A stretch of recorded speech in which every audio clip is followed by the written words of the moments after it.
Hello students, now we'll be talking about example number 1.12 and 1.13 from your textbook. So just read out the question from your textbook to understand it. I have just summarized it. I'll tell you what the question wants to say.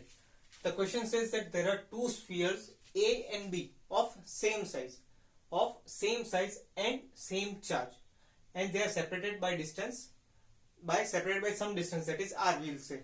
Okay, and the radius of that is very small compared to the distance between them, which means that both the charges will act as point charges. Both the charges will act as point charges because the radius of that sphere is very small compared to the distance between them. So here what is given? Distance between them is 50 centimeter.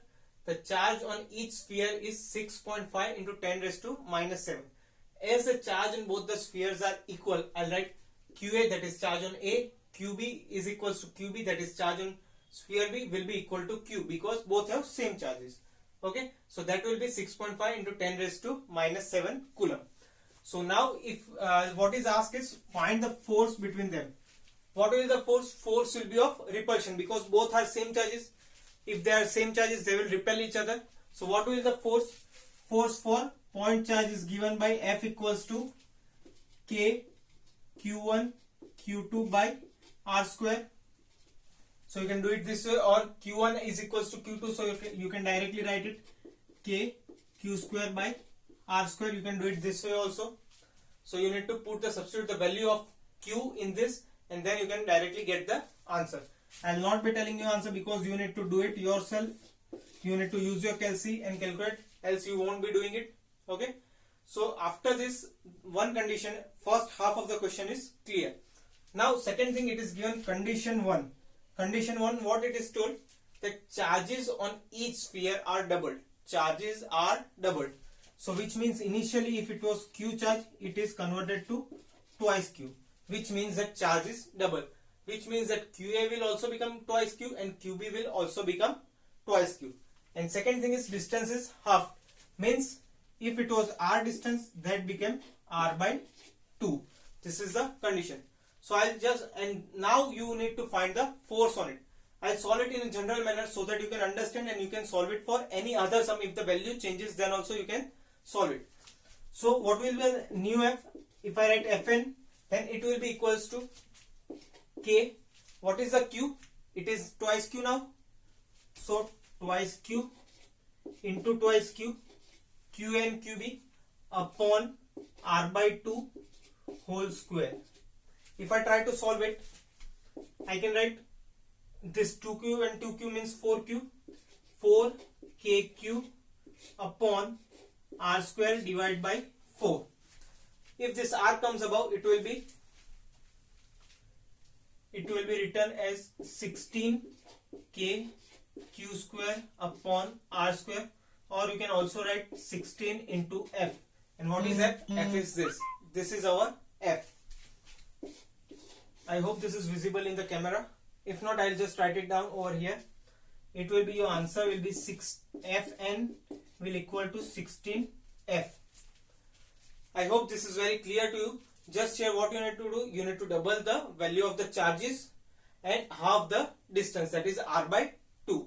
This completes our second condition also for example number 1.12, and in 1.13 the same question continues, and that is, for that a new condition is given.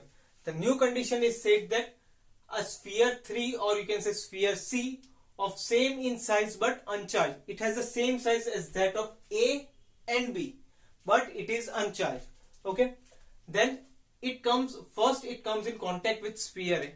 What happens when it comes in contact with sphere A? Suppose I am having one sphere. That is charged, that is A, that has 6.5 into 10 raised to minus 7 charge. Then I have sphere C, that is uncharged, but both have same size. So when I bring this both in contact, what will happen? There will be transfer of charges, and transfer of charges, what will the final resultant? Both will have equal charges. Both will have equal charges. So suppose here if I say 1 is brought in contact with 3, suppose here it was Q charge and here it was 0 charge, then after the contact, if they are separated, what will the charge on each of them? It will be half Q by 2 on this and Q q by 2 on this. Both will have equal charges. I hope this is clear to you. Charge on sphere 1 will become q by 2 and charge on sphere 3 will become q by 2. So let me write over here that charge on sphere A, that is qa, will become q by 2. This is our initial first condition. Then a second condition is also given.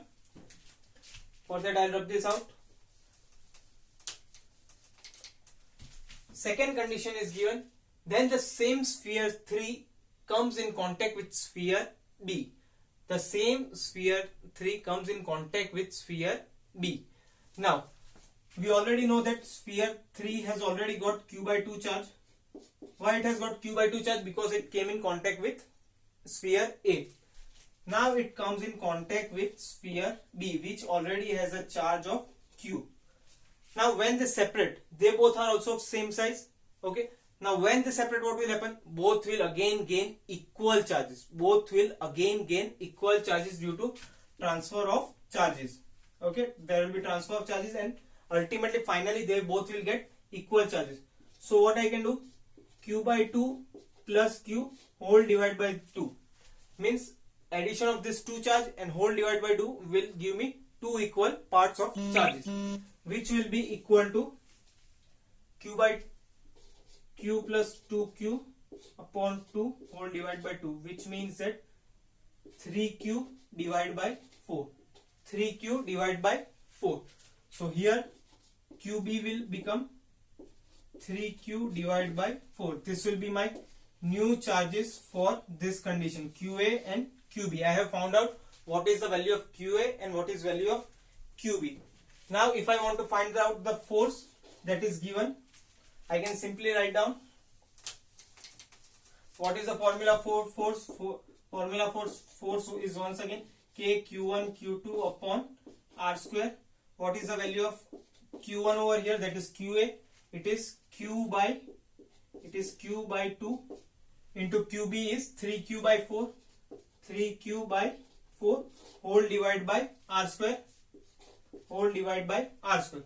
So if I go to solve it, what I'll get? I'll get 3 outside.